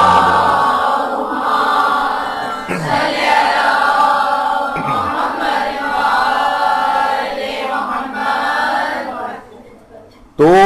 کتنی کثیر تعداد میں اس طرح کی روایات ملتی ہیں کہ امیر المومنین کا قبر کے اندر آنا اور حالت احتضار میں آنا یا ائمہ معصومین کا مجالس اعزاء کے اندر آنا، اس میں کوئی مسئلہ نہیں ہے اس عقیدے کو رکھنے میں. کتنے واقعات اس کے شاہد ہیں. اور باقاعدہ کامل الزیارات میں بھی ہے اور بحر الانوار کی بھی 44ویں جلد میں بھی ہے کہ باقاعدہ جو اس کی ہم نے ایک پوسٹ بھی بنائی تھی کہ امام صادق نے جو راوی تھا مسمع نام کا، کہ امام نے اس سے کہا کہ تم عراق کے رہنے والے ہو، کیا زیارت کے لیے نہیں جاتے ہو؟ راوی نے کہا کہ بصرے میں ناصبی اور دشمن زیادہ ہیں، میں ڈرتا ہوں کہ میری زیارت کی خبریں حکومت تک نہ پہنچ جائیں اور وہ مجھے تکلیف اور آزار پہنچائیں. دیکھا اس زمانے کے اندر بھی سب ہوتا تھا. امام صادق نے فرمایا کیا حضرت امام حسین پر پڑھنے والے مصائب کو تم یاد کرتے ہو؟ اس نے کہا ہاں مولا یاد کرتا ہوں. امام نے سوال کیا کیا آہو نالا اور بیتاب اور غمگین بھی ہوتے ہو؟ آہو نالا کرتے ہو، بیتاب ہوتے ہو، غمگین ہوتے ہو؟ اس نے کہا جی ہاں، خدا کی قسم اتنا روتا ہوں کہ روتے روتے ہچکیاں بن جاتی ہیں، یہاں تک کہ میرے اہل خانہ بھی اس آثار کا مشاہدہ کرتے ہیں اور اس موقع پہ میں کوئی چیز کھا پی بھی نہیں سکتا ہوں اور غم و اندوہ کے آثار میرے چہرے پر ظاہر ہوتے. امام نے فرمایا خدا تمہارے رونے پر رحمت نازل کرے، واقعتاً تمہارا شمار ان لوگوں میں ہوتا ہے جو ہمارے مصائب پر آہو نالا کرتے ہیں اور ہماری خوشی میں خوش ہوتے ہیں، غم میں غمگین ہوتے ہیں. بے شک کہ تم مرتے وقت ہمارے آباء و اجداد کو اپنے پاس حاضر دیکھو گے. دیکھیے یہ جملہ، بے شک تم مرتے وقت ہمارے آباء و اجداد علیہم السلام کو اپنے پاس حاضر دیکھو گے اور تمہارے بارے میں وہ ملک الموت سے سفارش کریں گے اور تمہیں ایسی بشارت دیں گے کہ مرنے سے پہلے تمہاری آنکھیں منور ہو جائیں گی اور ملک الموت تم پر بچے کی نسبت ماں سے بھی زیادہ مہربان ہو جائے گا. کامل الزیارات میں اور بحار الانوار وغیرہ کے اندر بھی یہ والی روایت موجود ہے. تو کتنی ایسی روایات ہیں جس کے اندر کثرت سے بات آئی ہے کہ ائمہ معصومین کا قبر میں آنا یہ کوئی غیر عقلی بات نہیں ہے. اصلا میں اس بات کو بیان کرنا اس وجہ سے بھی ہے کہ ان چیزوں کی مخالفت آج کل بہت ہونے لگی اور سوشل میڈیا کے اوپر اس قسم کے افراد بہت بیٹھنے لگیں گے جو ان چیزوں کا انکار کرتے ہیں. تو اچھا، اب یہاں جو حضور سے مراد جو ایک پہلو ہے وہ آیت اللہ ناصر مکارم شیرازی نے بھی کہا کہ حاضر ہونے سے ایک مراد یہ بھی ہو سکتی ہے کہ امام حسین علیہ السلام کی مجالس کو وہ زیادہ توجہ دیتے ہیں، ان کی عنایت زیادہ ان مجالس کے اوپر ہوتی ہے، حضور سے ایک مراد یہ بھی. اور خود آیت اللہ سیستانی نے بھی اپنے ایک فتوے میں اس کا امکان ظاہر کیا ہے. جب ان سے یہ والی بات پوچھی گئی کہ مجالس اعظام رسول اکرم اور حضرت زہرا سلام اللہ علیہ آتے ہیں تو آپ کی اس متعلق کیا رائے ہے، اور کیا باقیہ ائمہ بھی اس کے اندر شامل ہیں؟ تو انہوں نے بھی یہ کہا کہ یہاں پہ حضور سے مراد اشراف اور عنایت خاصہ ہیں، اور اس کے اندر تمام دیگر ائمہ معصومین بھی شامل ہیں. لیکن دوسرا ہی فتویٰ انہی کا ہی وہ فتویٰ ہے کہ جس میں پوچھا گیا تھا کہ وہ آتے ہیں عاشورہ کے جو مجالس ہیں اس کے اندر کیا وہ شریک ہوتے ہیں؟ تو انہوں نے کہا کہ طبعاً یہ ممکن ہے، لیکن اپنے جسم روحی کے ساتھ آ سکتے ہیں، جسم مادی کے ساتھ نہیں. یعنی دونوں طرح کی باتیں اس سلسلے میں احتمالات جو ہیں وہ پائی جاتی ہیں. اچھا، اور ایک اور روایت ہے بحار الانوار کی 6 جلد میں بھی، کہ جس میں خلاصہ اس کا یہ ہے کہ مومن جب رسول خدا کو قبر میں دیکھے گا تو ان کو پہچان لے گا، اس کی جزا پائے گا، اور کافر ان کو نہیں پہچان سکے گا اور اس کے بعد اس کو سزا دی جائے گی. یہ بھی روایت کے اندر یہ بات آئی. آیت اللہ صادق روحانی سے یہ بات پوچھی گئی کہ معصومین ایک وقت میں متعدد جگہ پر حاضر ہوتے ہیں تو کیا یہ اعتقاد رکھنا غلو میں تو نہیں آتا؟ بہت سے لوگ آج کل کہنے لیں گے یہ تو غلو ہے، یہ تو غالی ہو گیا ہے اگر کوئی اس قسم کا نظریہ رکھتا ہے. دیکھیے بہت سے لوگوں نے آج کل غلو اور تقصیر کی سٹیمپس بنوائی ہوئی، تم غالی ہو فوراً سٹیمپ لگا دی، تم مقصر ہو فوراً سٹیمپ لگا دی. تو انہوں نے جواب دیا کہ وہ جس میں مثالی اور نوری کے ساتھ آنے واحد میں متعدد جگہوں پر حاضر ہو سکتے ہیں. یہ بات نہ صرف ممکن ہے بلکہ امر واقع ہے. یعنی کہا کہ یہ امر ممکن ہے بل واقع، بلکہ یہ ایسا ہوتا ہے، ایسا ہوتا ہے. اور باقاعدہ ایک روایت ہے، سامارات الاعواد جو کتاب ہے، بہت مشہور کتاب ہے، اور خطیب علی ابن الحسین الہاشمی جنہوں نے ایک کتاب لکھی انہوں نے اس کے اندر ایک حدیث لکھی. حدیث تفصیلی ہے، بہرحال اس میں فضائل ایک راوی ہیں، وہ کہتے ہیں کہ گھر میں نے مجلس اعضا برپا کی تھی اور اس کی اطلاع میں نے چھٹے امام کو نہیں دی تھی. تو جب میں امام کے پاس ملنے گیا، مولا نے مجھ سے پوچھا کہ کل تم کہاں تھے؟ دیکھو مجھ سے کچھ چیز چھپانا نہیں، تم نے کل اپنے گھر پہ مجلس اعضا منعقد کی تھی، میں بھی تمہاری اس مجلس میں حاضر تھا. کہا کہ مولا آپ کہاں بیٹھے ہوئے تھے؟ کہا میں بالکل باہر دروازے کے پاس بیٹھا ہوا تھا. تو راوی نے فضیل نے کہا کہ مولا آپ صدر مجلس میں کیوں نہیں بیٹھے ہوئے تھے؟ صدر مجلس میں یعنی مجلس کے درمیان میں بیٹھتے، آپ دروازے کے باہر بیٹھے ہوئے ہیں. تو فقال الصادق علیہ السلام، امام صادق نے فرمایا کانت جدتی فاطمہ بصدر المجلس جالستن، میں کیا کرتا کہ میری جدہ فاطمہ زہرا سلام اللہ علیہ وہ صدر مجلس کے اندر بیٹھی ہوئی تھی، تو میں ان کے اجلال اور تعظیم کی وجہ سے اندر داخل نہیں ہوا اور دروازے کے باہر بیٹھ گیا. یعنی خود حضرت زہرا مجلس اعضا کے اندر آئی ہوئی تھی. تو باقاعدہ یہ اور پھر یہ بھی انہوں نے کہا کہ حضرت فاطمہ زہرا سلام اللہ علیہ اپنے بیٹے حسین کے لیے جو مجلس اعضا منعقد ہوتی ہے ہر مجلس اعضا میں حاضر ہوتی ہیں. یہ باقاعدہ کا جملہ ہے، فی کل اعضا، ہر مجلس اعضا کے اندر ہماری جدہ فاطمہ زہرا اپنے بیٹے کی جو بھی مجلس اعضا منعقد ہوتی ہے ہر مجلس اعضا میں حاضر ہوتی. باقاعدہ ثمرات الاعواد جو کتاب ہے علی ابن الحسین الہاشمی کی، باقاعدہ اس کے اندر یہ روایت موجود ہے کہ امام نے فرمایا میں دروازے کے باہر اس وجہ سے بیٹھا ہوا تھا اپنی جدہ کے اجلال کی وجہ سے کہ صدر مجلس میں تو وہ بیٹھی ہوئی تھی. اس کا مطلب ہے کہ ان کا آنا اس لحاظ سے ثابت ہے. اچھا، اب جو یہ آپ سنتی ہیں کہ روایات کی اسناد کے متعلق لوگ اکثر اس میں بحث کرتے ہیں، تو آیت اللہ ناصر مکارم شیرازی سے بھی جب یہ بات پوچھی گئی تو انہوں نے کہا کہ اگر ہم قانونی طور پر جو اس کے اصول اور قواعد ہیں اس کے تحت دیکھیں تو معتبر کتابوں میں زیادہ اس سلسلے میں فرماتے ہیں کہ روایت نہیں ہے، لیکن بعض مومنین اور اہل بیت کے ماننے والوں نے کچھ مطالب نقل کیے جو امام حسین کی مجلس اعضا میں اہل بیت کے آنے پر دلالت کرتی ہیں، اگرچہ مستند دلیل کے عنوان سے ان پر تکیہ نہیں کیا جا سکتا. اچھا، اب اس کے اندر یہ جو مسئلہ ہے کہ اس میں آئمہ کے فضائل کی روایات میں سند اتنی چیک نہیں کی جاتی،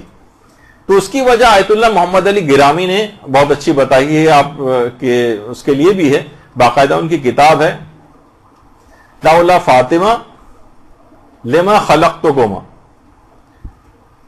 اس میں باقاعدہ انہوں نے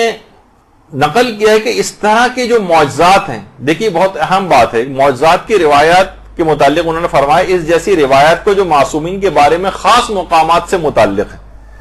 ان روایات میں راوی کا مجہول ہونا قدرتی بات ہے، یعنی راوی کے حالات پتہ نہیں ہے زیادہ تر فضائل کی روایتوں میں۔ اس کی وجہ بتائیے، کیونکہ اماموں کے زمانے میں فقہی احکام کے راویوں کو آمد و رفت اور سماجی کاموں میں کوئی مشکل پیش نہیں آتی تھی،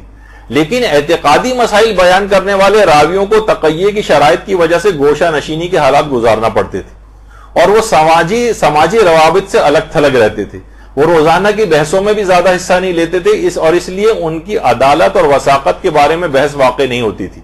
اس وجہ سے ان کا مجہول ہونا روایت کو اعتبار سے نہیں گراتا ہے، خصوصاً جو روایت قواعد کے مطابق ہو، اور یہی بات کہ یہ افراد امام کے مورد خطاب قرار پاتے تھے، اس سے معلوم ہوتا ہے کہ وہ اصحاب سر ہوتے تھے، جیسا کہ بعض دیگر مشابہ باتیں ائمہ کے مقامات کے بارے میں ایسے ہی افراد سے نقل ہوئی۔ یعنی جو کہا جاتا ہے نا کہ اس میں راویوں کا پتہ نہیں ہے زیادہ کہ ائمہ کے فضائل کی جو روایتیں، تو کہہ رہے ہیں کہ ائمہ کے فضائل کی روایتیں بیان کرنے والے راوی چھپ کے رہتے تھے، وہ عام حدیثوں کے بیان والوں کو تو آزادانہ میل جول کی اجازت ہوتی تھی، لیکن ایسے افراد کو قتل کروا دیا جاتا تھا، تو ان کے حالات زیادہ تر آئے نہیں۔ تو یہ معنی نہیں ہے جب بھی فضائل کی جو روایات بیان ہوتی ہیں اس کے راویوں کے حالات اگر نہیں بھی پتہ ہوتے تو علماء اس کو قبول کرتے ہیں، اگر اس کا مضمون خلاف اسلام نہ ہو بشرطے۔ تو اکثر افراد جو ہاتھوں میں رجال وغیرہ کی جو وہ لے کے پھر رہے ہیں، فوراً دیکھتے ہیں راوی، ارے راوی تو مجہول ہے، تو لہٰذا فوراً روایت کو ریجیکٹ کر دیتے ہیں۔ یہ اصول نہیں ہے فضائل کی روایت کو ریجیکٹ کرنے کا، کیونکہ ان مجبوری تھی اس زمانے میں ائمہ کے فضائل کی جو روایتیں نقل کرنے کے معنی ہے کہ اسے قتل کروا دیا جائے، تو ایسے افراد چھپ کر رہتے تھے، ان کے حالات لوگوں کو پتہ نہیں چلتے تھے، اس وجہ سے یہ باتیں ٹھیک طور پر نہیں پتہ چل پائیں۔ تو لہٰذا اس قسم کی روایتوں میں اگر ضعف بھی پایا جائے کسی مجتہد کا یا کوئی نظریہ بھی مل جائے، تب بھی یہ معنی نہیں کہ وہ اس روایتوں کو جھوٹا کہہ رہا ہے، بلکہ یہ مسئلہ اس کے اندر اس طرح سے ہوتا ہے۔ اچھا، اسی طرح سے ابھی جو بات ہو رہی ہے کہ اپنے جسمانی جو روحی اور ملکوتی اعتبار سے ائمہ کی ارواح جو ہے ہر جگہ پہنچتی ہیں، اس کی مثال علماء ایک اور بھی دیتے ہیں ملک الموت سے۔ دیکھیے تو ایک آپ کو سمجھانے کے لیے ظاہر ایک تصویر بنانی پڑتی ہے، ورنہ ملک الموت جو کافروں کے لیے اور ظالموں کے لیے تو بہت ہی خوفناک شکلوں میں آتا ہے کہ حضرت ابراہیم کہتے تھے کہ کوئی اور عذاب نہیں بھی آئندہ دیا جائے تو بس یہی کافی ہے اس کی شکل دیکھنا، اور جو مومن کے پاس اتنی حسین شکل کے اندر آتا ہے کہ وہ کہتے ہیں اس کے بعد اسے کوئی اور ثواب نہیں بھی دیا جائے تو بھی اس کی شکل دیکھنا اتنا اس کے لیے کافی ہو جائے گا کہ اس کے بعد نہیں بھی کوئی دیا جائے تو اس کو کوئی افسوس نہیں ہوگا۔ تو بہرحال ایک سمجھانے کے لیے کہ ملک الموت بھی تو دیکھیے ایک وقت میں آنے واحد میں ہزاروں افراد مرتے ہیں،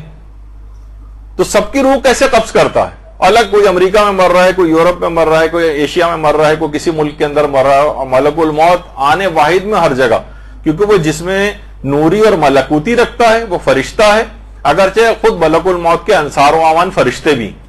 چوتھے امام نے باقاعدہ ان کو بھی سلام کیا کہ سلام ہو میرا ملک الموت پر اور اس کے انصار و اعوان فرشتوں پر جو اس کے مددگار بھی، لیکن خود ملک الموت بھی آنے واحد میں متعدد جگہوں پہ حاضر ہو سکتا ہے کیونکہ اس کا جسم ملکوتی۔ تو یہ بھی آپ کے سامنے رہے۔ اچھا، بعض علماء جیسے آیت اللہ محمد صادق صدر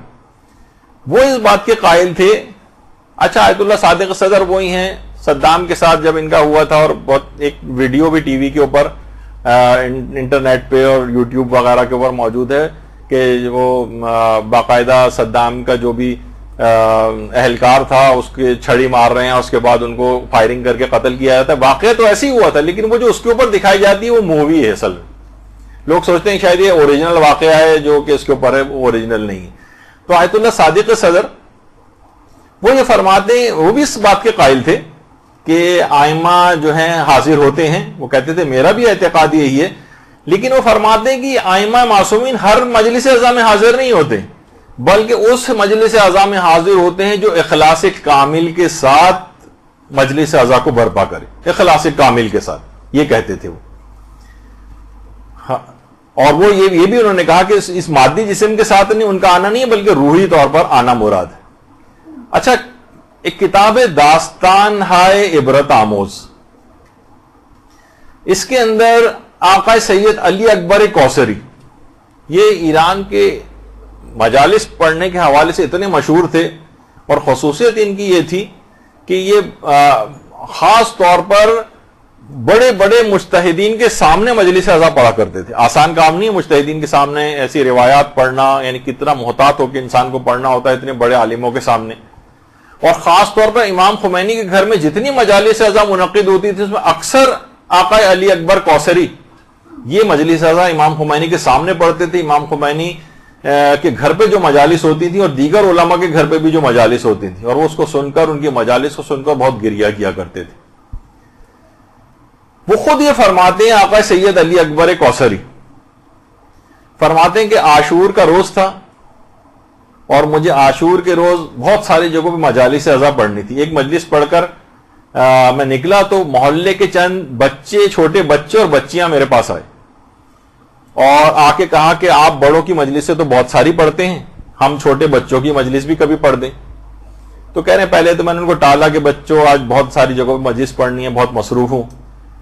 تو اتنے میں ایک بچی بہت رونے لگی. اس کو روتے دیکھ کر فرماتے ہیں کہ میرا دل نرم ہو گیا. میں نے کہا اچھا چلو میں ایک مختصر سی مجلس پڑھ دوں گا، کہاں چلنا ہے؟ تو وہ بہت پسماندہ قسم کا ایک علاقہ تھا، وہاں بچوں کے ساتھ میں گیا. ٹوٹے پھوٹے سے گھر بنے ہوئے تھے، ایک مختصر سی جگہ تھی، بہت سارے بچے وہاں پر بیٹھے ہوئے تھے. پہلے سے انہوں نے انعقاد کیا ہوا تھا کہ ہم یہاں پہ ایک بچوں کی مجلس منعقد کریں گے. تو بچے بھی زمین پر بیٹھے ہوئے تھے، تو میں بھی وہیں کچی زمین کے اوپر میں بھی بیٹھ گیا ان کے ساتھ جا کر. اور میں نے وہاں پر کچھ فضائل پڑھے، مختصر سے مصائب پڑھے اور دعا کر کے اٹھنے لگا تو ایک بچے نے کہا کہ ہم تبرک کھلائے بغیر آپ کو جانے نہیں دیں گے. اور اس کے بعد اس نے مجھے چائے لا کر دی. جو میں نے چائے پی تو چائے ٹھنڈی ہو چکی تھی، تو میں نے ناگواری محسوس کی اور چائے ایک طرف رکھ دی، نہیں پی. کہہ رہے ہیں اس دن ظاہر عاشورے کی مجالس بہت ساری پڑھی تھی، بہت شام غریبہ کی مجلس پڑھ کے جب میں گھر میں آیا تھکاوٹ بہت زیادہ تھی، رات کو سو گیا. تو رات کو میں نے خواب میں حضرت فاطمہ الزہرا سلام اللہ علیہ کی زیارت کی.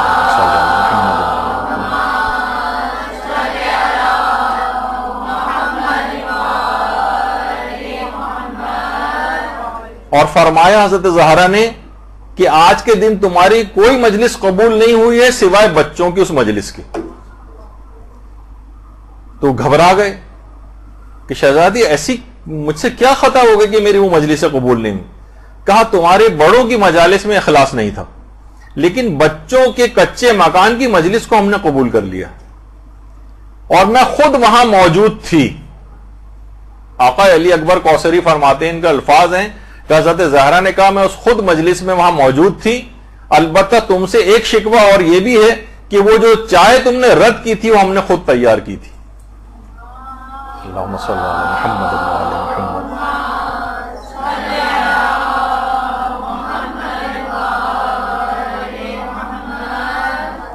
تو اس طرح کے نہ جانے کتنے رویائے صادقہ، کتنے مکاشفات علماء کے، مجتہدین کے اتنے تواتر کے ساتھ ہیں کہ آپ درسوں پہ درس رکھتی چلے جائیں، یعنی ختم نہیں ہوں گے، اتنے زیادہ وہ واقعات پائے جاتے ہیں. تو یہ جسم ملکوتی اور نورانی کے ساتھ ایک ہی وقت میں دنیا کے مختلف جگہوں پر ہر مجلس کے اندر حاضر ہو سکتے ہیں. اور اس کی مثال ایک علماء دیتے ہیں، اس طرح سورج جب طلوع ہوتا ہے تو دنیا کے کتنے ہی ممالک کے اندر اور بر اعظموں میں اس کی کرنیں ایک ساتھ پہنچ رہی ہوتی ہیں. یعنی سورج ایک ہی ہے لیکن ہر جگہ پر موجود ہے. اسی طریقے سے نورانی اور ملکوتی جسم کی بھی مثال ہے کہ آنے واحد میں متعدد جگہوں پہ حاضر ہو سکتا. اور باقاعدہ کچھ روایتیں ایسی ہیں جو کہ علماء بھی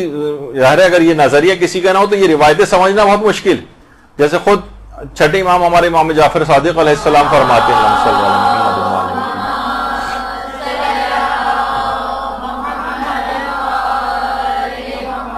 کہ ایک دن حضرت ام سلمہ روتی ہوئی نیند سے بیدار ہوئی. آپ سے پوچھا گیا کہ کیا ہوا ہے؟ فرمایا میرے بیٹے حسین شہید ہو گئے. میں نے خواب میں رسول خدا کی رحلت کے بعد سے ان کو ابھی تک نہیں دیکھا ہے، لیکن آج رات میں نے ان کو خواب میں دیکھا ہے. تو میں نے ان سے پوچھا کہ کیا ہوا ہے؟ تو رسول اکرم کو میں نے دیکھا کہ ان کا چہرہ مرجھایا ہوا اور وہ پریشان. تو رسول اللہ نے فرمایا میں نے گزشتہ رات صبح تک حسین اور ان کے اصحاب کے لیے قبریں کھودی. اعمالی شیخ صدوق صفحہ 202 کے اوپر یہ روایت موجود. پیغمبر فرماتے ہیں میں نے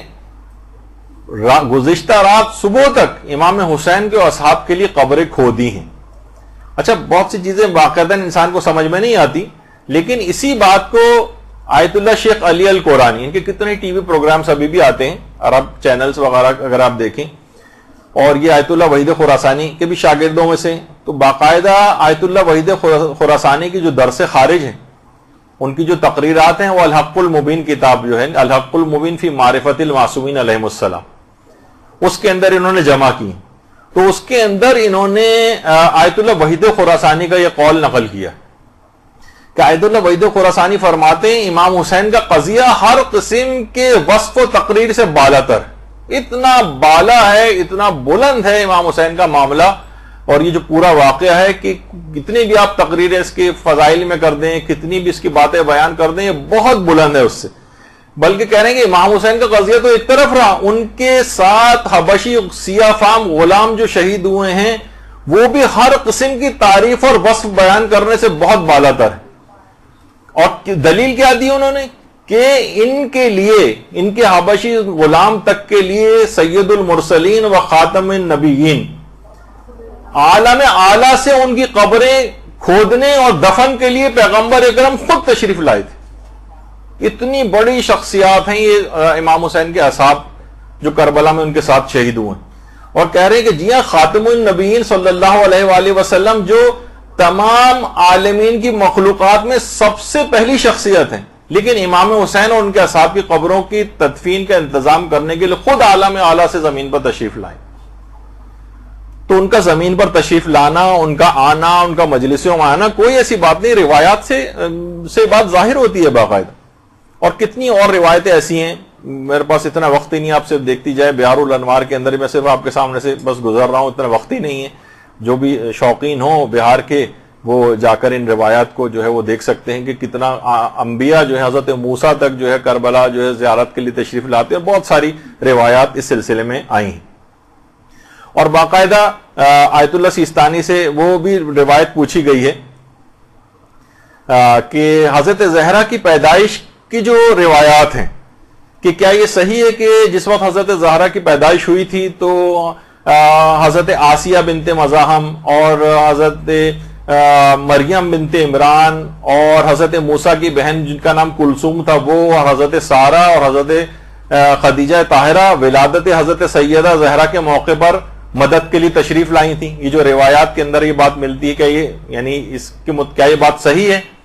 تو آیت اللہ سیستانی نے جواب میں فرمایا ورد ذالک فی بعض الروایات، یعنی اس بات کو ڈینائی نہیں کیا انہوں نے، بلکہ کہا کہ جی ہاں اس بات کا تذکرہ بہت سی روایات کے اندر آیا ہے کہ ان کی یہ ہستیاں اس وقت ولادت کے موقع پر تشریف لائی تھیں۔ تو عالم ارواح سے ان شخصیات کا اس دنیا کے اندر آنا یہ کوئی ایسی بات نہیں ہے، یہ ان کی پیدائش کے واقعات کے اندر بھی ملتا ہے، ائمہ کی شہادت کے واقعات کے اندر بھی ملتا ہے، اور ان کی مجلس عزا میں حاضری کے لیے بھی ملتا ہے، ان کی احتضار اور موت کے وقت اور قبر کے اندر دفن ہوتے وقت کے حالات کے اندر بھی ملتا ہے۔ تو بہرحال علماء کے فتووں سے بھی اس بات کی تائید ہوتی ہے۔ اچھا، پھر بہرحال اب اتنا وقت نہیں ہے، آیت اللہ صادق روحانی نے بھی اس بات کو ذکر کیا ہے، اور ان کا ایک دوسرا فتویٰ بھی جب ان سے پوچھا گیا،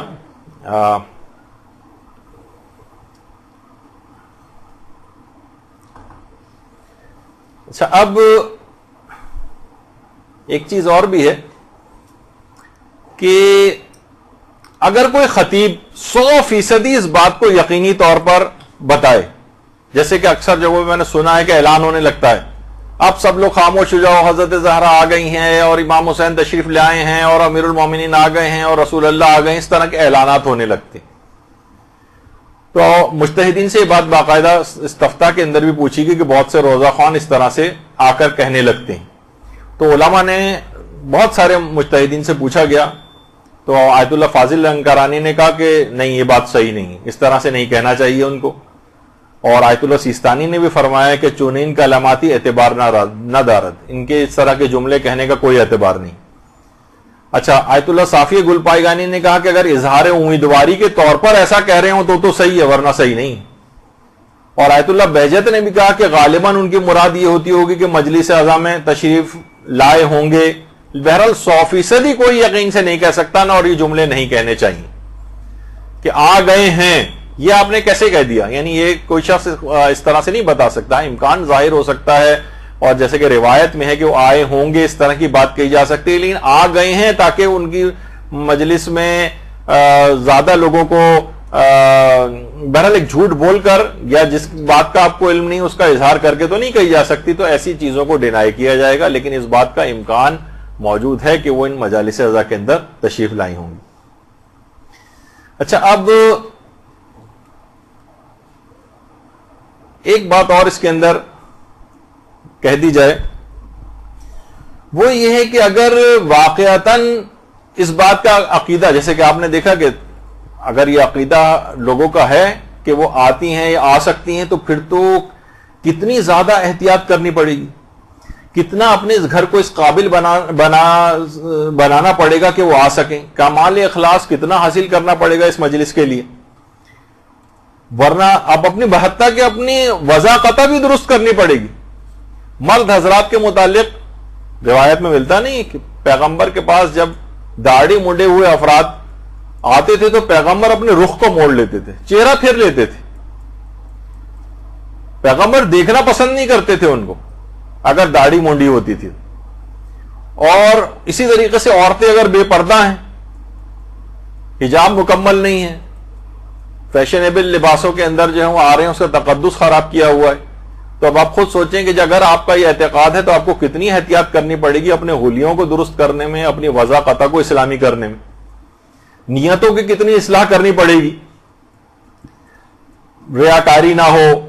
عورتوں کی مجالس میں سننے میں زیادہ آتا ہے عدلے کا بدلہ ٹائپ کا جو ہوتا ہے کہ اگر ہم ان کے یہاں نہیں جائیں گے تو وہ ہمارے یہاں نہیں آئیں گی، اس وجہ سے مجلس اعضا سننے کی اتنی نیت نہیں ہوتی کہ جتنی اس بات کی ہوتی ہے کہ کہیں وہ ہم نہیں گئے تو وہ نہ آئیں۔ تو یہ غیر الہی جتنی نیتیں ان کو نکالیے، نیتوں کی اصلاح، ذاکر اور ذاکرہ کے لحاظ سے کتنی زیادہ آپ لوگوں کی ذمہ داری ہو جائے گی، یعنی ذاکر اور ذاکرہ ایسے کو بلائیں، مثلا کسی ذاکر کو بلا رہے ہیں، نوح خان کو بلائیں جس کے متعلق کہا جاتا ہے نا شکل سے عزادار لگے اداکار نہ لگے، یعنی وہ حضرت زہرا اور ائمہ معصومین کا آنا ممکن ہے اس مجلس کے اندر۔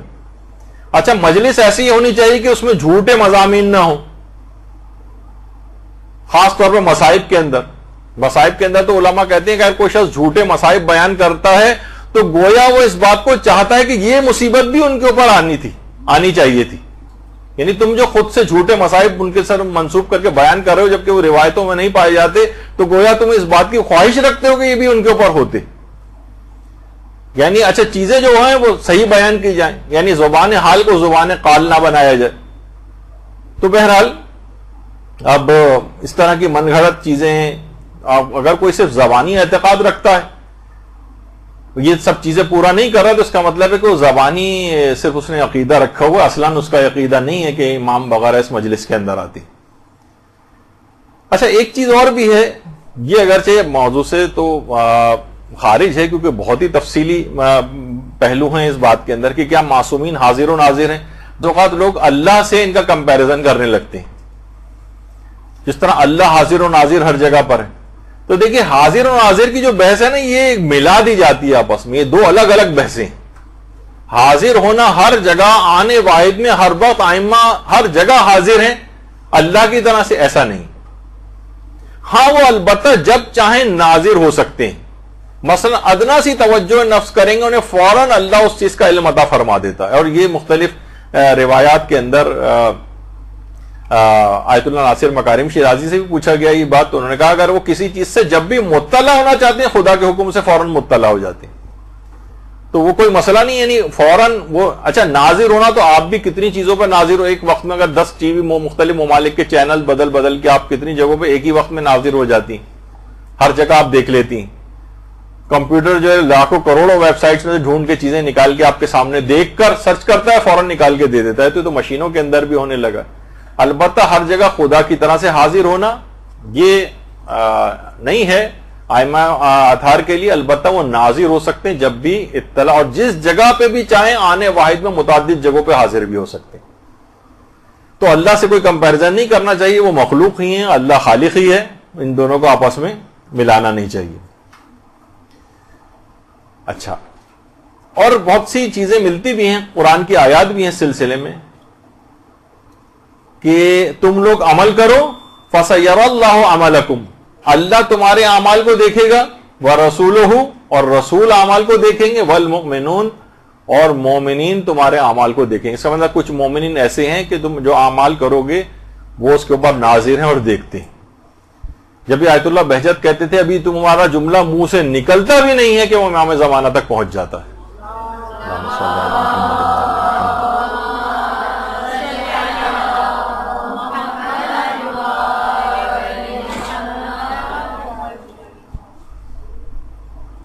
تو بس اب کیونکہ وقت ختم ہو گیا، باتیں ابھی بہت ساری مجھے بیان کرنا تھی، لیکن یہاں پر گفتگو ہم اپنی روکتے ہیں۔ اور آپ نے دیکھا کہ بہرحال یہ چیز سنتے تو بہت تھے، لیکن اس کے دلائل یا ان احادیث سے واقفیت نہیں تھی عام طور پر، تو وہ بھی آپ کے سامنے آج چیزیں آ گئیں۔ امید تو یہی ہے کہ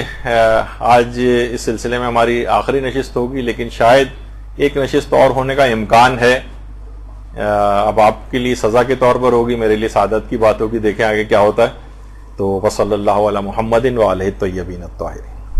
کہاں غریب کا گھر اور کہاں حسین کی ماں، مجلس شبیر نے کیا ورنہ، کہاں غریب کا گھر اور کہاں حسین کی ماں۔